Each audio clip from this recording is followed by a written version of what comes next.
Did K-pop Demon Hunters just make history, or did it go too far? When the trailer first hit, the internet lit up like a light stick at a concert. Neon visuals, fierce choreography, and a girl group that slays demons by night. It sounded like every K-pop stand's fever dream. And when the full movie dropped on Netflix, the buzz only got louder. Within hours, TikTok was flooded with clips. Twitter exploded with side-by-side edits.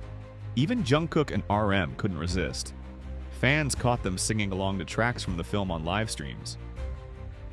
Jungkook even watched the entire movie live, grinning like he was watching his own fan cams. And just like that, a new fandom moment was born. But K-pop fans don't just vibe, they investigate. And not everyone was sold on the idea that this was simply a loving tribute. Some called it creative genius, others accused it of being a glitter-coated ripoff. The truth? It's complicated, and way more layered than a simple yes or no. Let's rewind. K-pop Demon Hunters comes from Sony Pictures Animation, the same studio behind Spider-Verse, Nimona, and The Mitchells vs. the Machines. It's got pedigree. The film's co-director Maggie Kang wanted to create something that fused her Korean roots with the drama and energy of idol culture.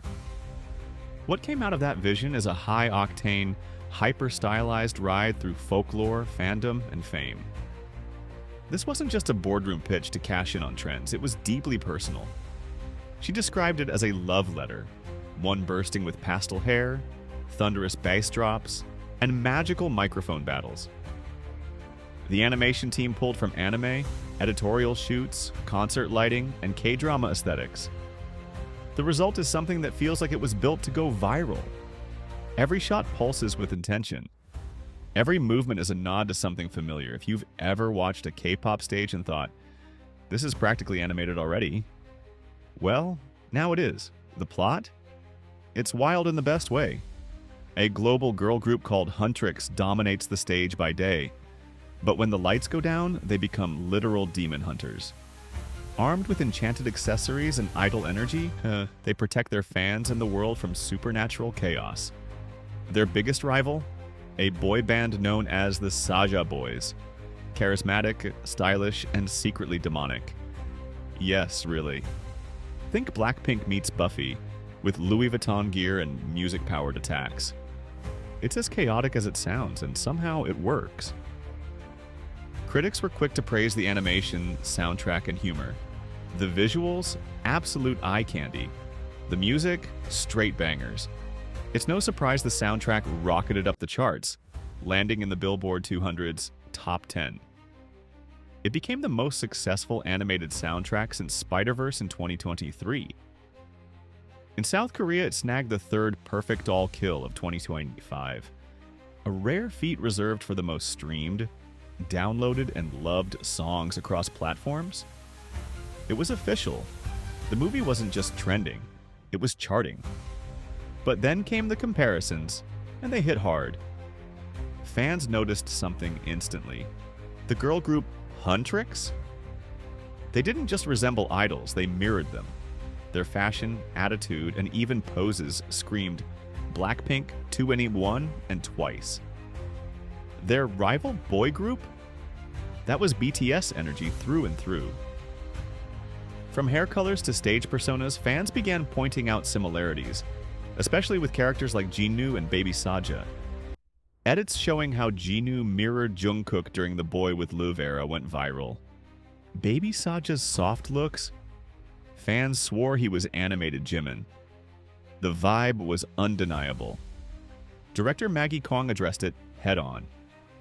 She admitted Huntrix and the Saja Boys were inspired by real K-pop groups, multiple in fact.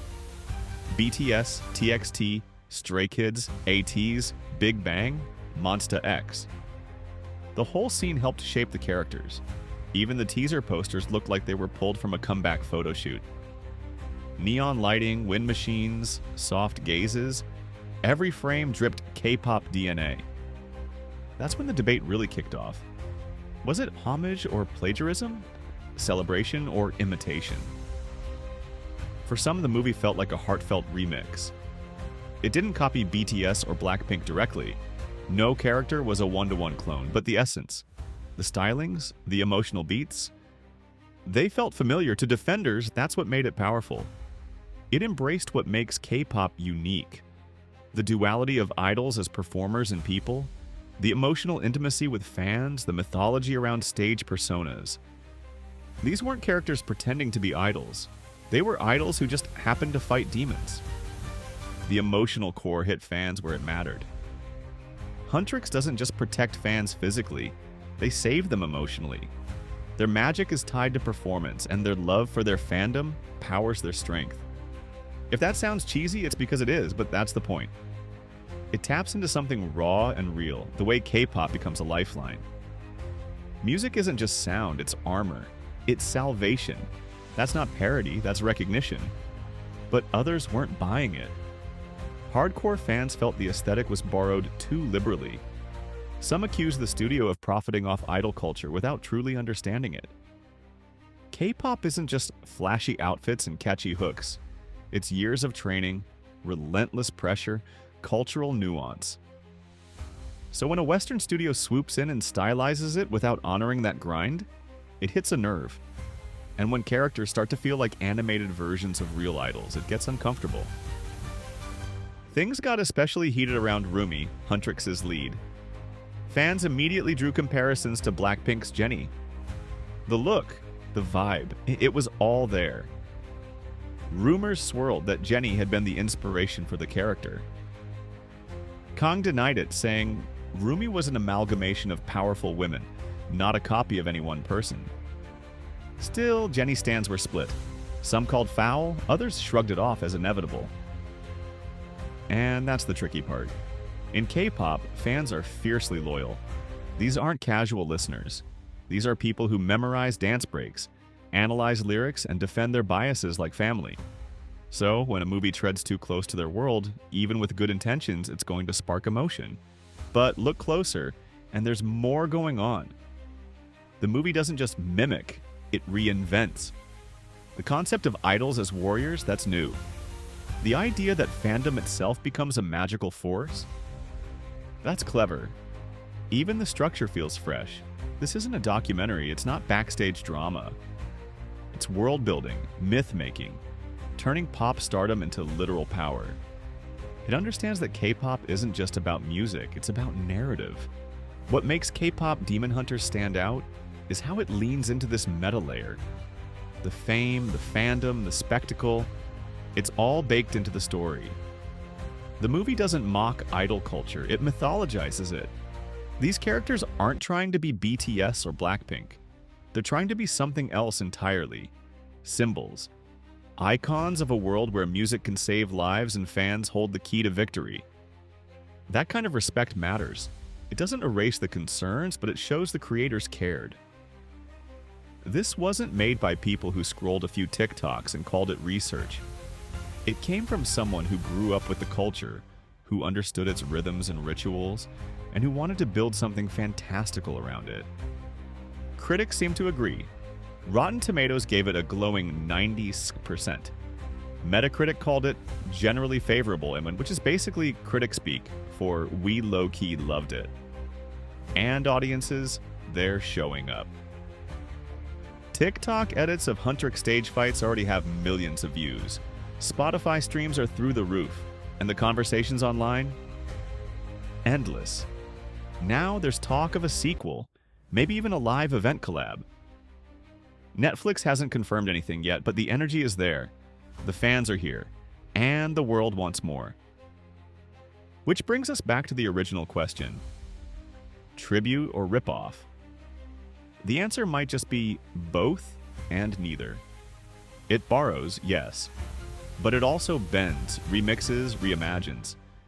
It's a chaotic, sparkly celebration with just enough edge to stir the pot. And maybe that's the point. K-pop thrives on drama, spectacle, and reinvention. This film leans into all of it. So unless Huntrix drops a member named Jun Ki who wears Jungkook's exact airport fits, we're calling this what it is, a bold tribute. Glitter-soaked, fangirl-approved, emotionally chaotic, and unapologetically extra.